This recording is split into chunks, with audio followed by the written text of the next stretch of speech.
Parlons de l'environnement, les coûts des changements climatiques, coûts économiques, coûts sur la santé également. Selon des chiffres fournis par Greenpeace, ça coûterait 50 milliards de dollars par année au pays, mais également, ça causerait des décès prématurés d'environ 21 000 Canadiens. Patrick Bonnin est responsable de la campagne Climat-Énergie chez Greenpeace Canada. Bonjour, M. Bonnin. Bonjour. Comment vous arrivez à ces chiffres-là?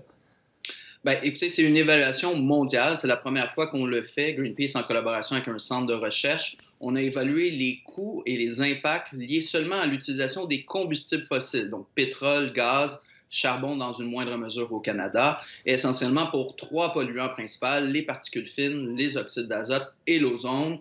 Et on a fait une superposition justement des cartes au niveau des impacts sur la santé pour être capable d'arriver à ces chiffres-là, qui sont plus ou moins de la même grandeur d'onde que ce qu'Environnement Canada, ce que les instituts de santé également ont. Donc, oui, il y a un enjeu de changement climatique, mais il faut parler de la qualité de l'air, de l'impact sur la santé lié à l'utilisation des combustibles fossiles et de l'impact économique aussi. Vous en avez parlé, 20 000 morts plus ou moins, 50 milliards de dollars, c'est le coût annuel au Canada. Oui, vous dites 20 000, mais Environnement Canada arrivait à 14 000, donc un tiers moins à peu près que ce que vous évaluez. Bien, évidemment, ce sont des projections. Nous, on s'est basé sur des calculs faisables au niveau mondial. Vous avez toujours des fourchettes, donc OK. c'est une moyenne, c'est une approximation. C'est extrêmement compliqué d'arriver à ces chiffres-là, mais on parle quand même de plusieurs milliers de personnes et il faut en parler. À Montréal, on parle définitivement de l'ordre de plus de 2500 personnes qui meurent de manière prématurée chaque année en raison de la mauvaise qualité de l'air. À ça s'ajoutent des millions d'hospitalisations dans le monde, des gens qui rentrent à l'urgence, qui sont en détresse cardiaque, des maladies chroniques, des maladies aiguës également. Donc, c'est un enjeu de santé publique qu'il faut débattre. Et quand vous parlez des coûts, qu'est-ce que vous incluez là-dedans? Bien, il y a une panoplie de coûts. Par exemple, au niveau mondial, on a évalué qu'on parle de 1,8 milliard de journées d'absentéisme. Donc, des gens qui ne peuvent pas se présenter au travail en raison justement de détresse au niveau physique. À ça s'ajoutent évidemment tous les coûts d'hospitalisation. Et évidemment, lorsqu'on parle de mort prématurée aussi, bien, il y a des coûts inévitables. Donc, c'est essentiellement beaucoup des coûts de santé, mais également aussi des coûts de perte de productivité. Et au niveau mondial, on parle de presque 3 du PIB mondial qui est plombé, qui est affecté en raison de la mauvaise qualité de l'air liée à l'utilisation des combustibles fossiles, pétrole, gaz et charbon.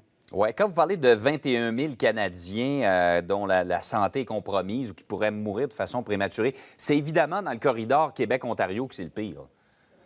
Bien, il y a en effet, lorsqu'on parle des grands centres urbains, là, c'est la concentration qui est la plus grande, plus de pollution. Les sources principales de pollution, c'est beaucoup l'utilisation du transport. Il y a aussi de la pollution atmosphérique qui vient transfrontalier, donc du Midwest, de l'Ontario également. D'où l'importance, justement, de réduire les sources locales également, donc d'investir dans le transport collectif, dans le covoiturage, dans l'électrification des transports, dans l'autopartage, dans les moyens de réduire la pollution, de réduire notre dépendance à l'auto-solo, de réduire également le volume des véhicules, la combustion ou la consommation des véhicules. Donc, on voit qu'il y a des solutions à la crise climatique, des solutions qui peuvent créer des emplois, régler des problèmes de santé et évidemment nous sortir de cette crise qui est également une crise climatique. En terminant, M. Bonnin, sur un autre sujet, j'aimerais juste avoir un petit commentaire rapide de votre part sur ce que le gouvernement du Québec a annoncé hier, cette réforme du système de collecte sélective qui va davantage responsabiliser les entreprises. Vous en pensez quoi?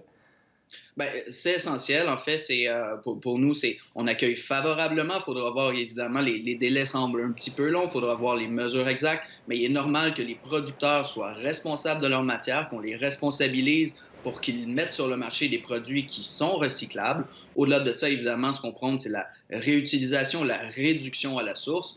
Mais cette réforme, si elle se complète telle que prévue, c'est un autre pas dans la bonne direction, tout comme l'annonce de la consigne l'était tout récemment. On parle de 2022 pour la mise en œuvre. Attendons de voir les détails de cette grande politique. M. Bonnin, merci d'avoir été avec nous ce matin. Merci à vous. Bonne Au journée. revoir.